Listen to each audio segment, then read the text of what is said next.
Halo anak-anak sekami dan remaja misioner.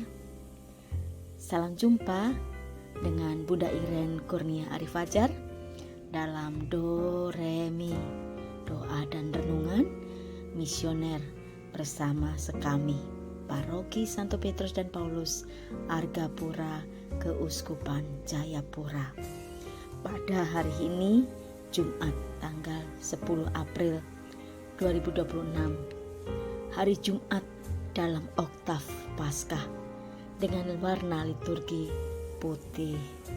Selanjutnya, sebelum kita memulai renungan di pagi hari ini, kita terlebih dahulu berdoa.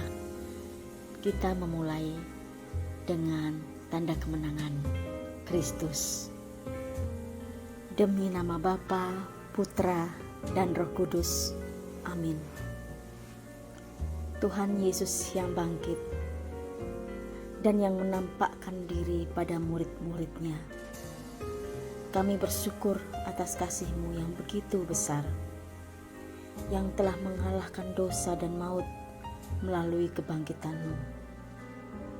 Pada hari ini kami anak-anak sekami dan remaja misioner datang berkumpul di hadapan-Mu dengan hati yang sederhana dan penuh kerinduan.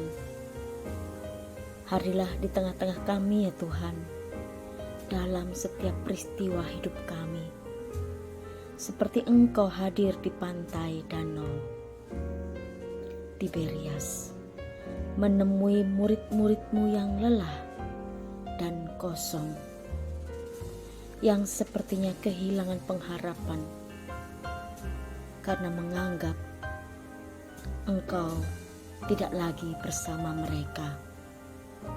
Bukalah hati dan pikiran kami, agar kami mampu mendengarkan sabda-Mu dan memahami kehendak-Mu, dan semakin mencintai Engkau dalam setiap kehidupan kami.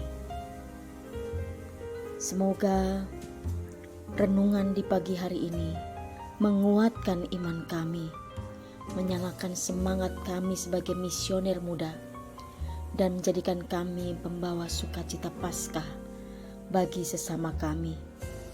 Semua ini kami serahkan ke dalam tangan-Mu, sebab Engkaulah Tuhan yang hidup dan berkuasa, kini dan sepanjang masa.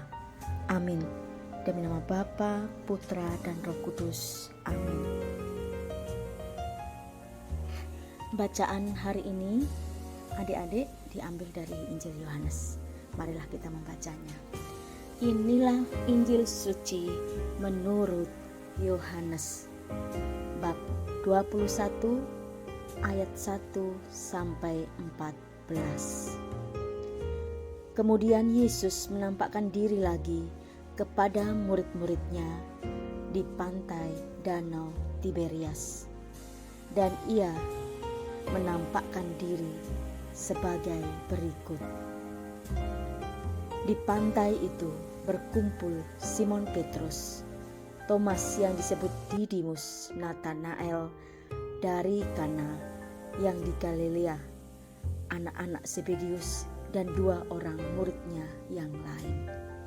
Kata Simon Petrus kepada mereka, "Aku pergi menangkap ikan," kata mereka kepadanya. "Kami pergi juga dengan engkau." Mereka berangkat lalu naik ke perahu. Tetapi malam itu mereka tidak menangkap apa-apa. Ketika hari mulai siang, Yesus berdiri di pantai. Akan tetapi murid-murid itu tidak tahu bahwa itu adalah Yesus.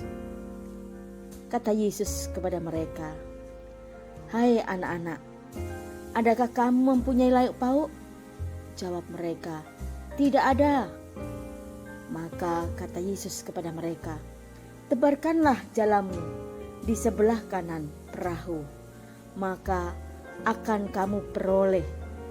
Lalu mereka menebarkannya, dan mereka tidak dapat menariknya lagi karena banyaknya ikan. Maka murid yang dikasihi Yesus itu berkata kepada Petrus, "Itu Tuhan."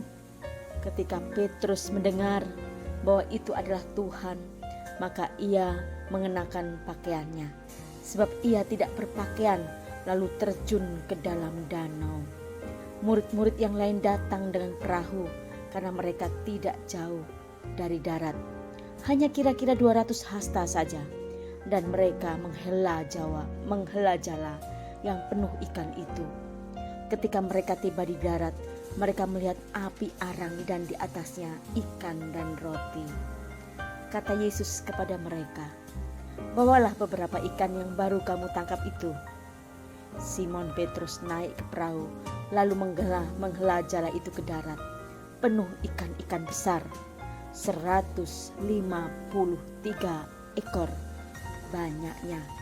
Dan sungguh pun sebanyak itu, jala itu tidak koyak. Kata Yesus kepada mereka, "Marilah dan sarapanlah." Tidak ada di antara murid itu yang berani bertanya kepadanya, "Siapakah engkau?" Sebab mereka tahu bahwa ia adalah Tuhan. Yesus maju ke depan, mengambil roti dan memberikannya kepada mereka. Demikian juga ikan itu. Itulah ketiga kalinya Yesus menampakkan diri kepada murid-muridnya sesudah ia bangkit dari antara orang mati. Demikianlah sabda Tuhan. Terpujilah Kristus. Adik-adik, melalui renungan pagi hari ini, apa yang kita tangkap dari bacaan kita tadi? Dalam bacaan Yohanes 21 ayat 1 sampai 14, kita melihat sesuatu yang sangat indah. Yesus yang sudah bangkit tidak tinggal jauh, tetapi datang menemui murid-muridnya. Para murid-muridnya kembali ke hidup yang lama. Simon Petrus berkata, "Aku mau pergi menangkap ikan." Dan mereka bekerja keras, tetapi hasilnya kosong. Mungkin itu seperti gambaran kita. Kita melakukan sesuatu sehari-hari tanpa melibatkan Tuhan dalam kehidupan kita. Menganggap Tuhan tidak hadir. Dan kita melakukan segala sesuatu, kadangkala seringkali menjadi sia-sia dan kita seperti kehilangan harapan. Hari ini Jumat dalam oktav Paskah mengingatkan kita, Yesus yang bangkit terus hadir, bukan hanya di hari Paskah saja, tetapi dalam keseharian kita. Di pantai atau di danau Tiberias itu Yesus berdiri, meskipun murid-murid belum menyadarinya. Sama seperti kita yang kadangkala kembali ke kebiasaan lama, atau iman kita terasa biasa saja, tidak lagi seperti hari-hari besar keagamaan. Kita merasa meriah atau datang ibadah kegiatan hanya di hari-hari besar saja. Ya, iman kita terasa biasa saja. Tapi sesungguhnya Tuhan tetap datang setiap hari mencari kita.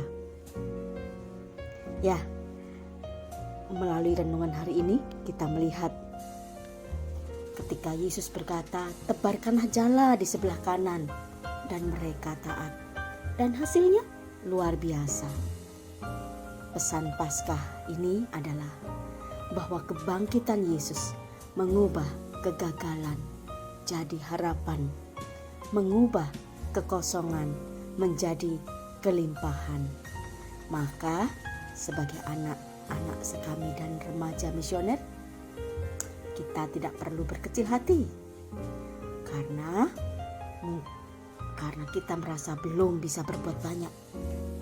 Tetapi bersama Yesus, bersama Tuhan, kita bisa jadi berkat yang besar. Hari ini kita juga belajar bagaimana murid-murid yang dikasih itu berkata, "Itu Tuhan." Dalam oktav Paskah pada hari ini, kita diajak untuk membuka hati, lebih peka terhadap kehadiran Tuhan. Melihat Tuhan dalam hal-hal sederhana, keluarga, teman, sahabat, orang tua, dan lain sebagainya. Dan hari ini Tuhan mengundang kita untuk datang lebih dekat. Yesus tidak hanya memberi ikan dengan hasil yang melimpah, tetapi Yesus berkata, "Marilah, sarapanlah." Tuhan ingin kita lebih dekat dengannya. Dari jauh menjadi dekat, dari takut menjadi berani, dari pasif menjadi misioner. Baik, marilah kita berdoa dengan doa kecil kita. Tuhan Yesus yang bangkit, terima kasih Engkau selalu datang mencari kami, bahkan saat kami lelah dan kosong. Tolonglah kami untuk mengenali kehadiran-Mu, dan jadilah kami saksi sukacita Paskah bagi sesama kami. Amin. Demi nama Bapa, Putra, dan Roh Kudus. Amin. Adik-adik, akhirnya kita akan menutup renungan singkat kita. Selamat melanjutkan hari dan menjadi berkat bagi sesama, bagi teman, saudara, dan orang tua dimanapun saja berada. Tuhan memberkati kita semua. Haleluya, Tuhan telah bangkit. Haleluya.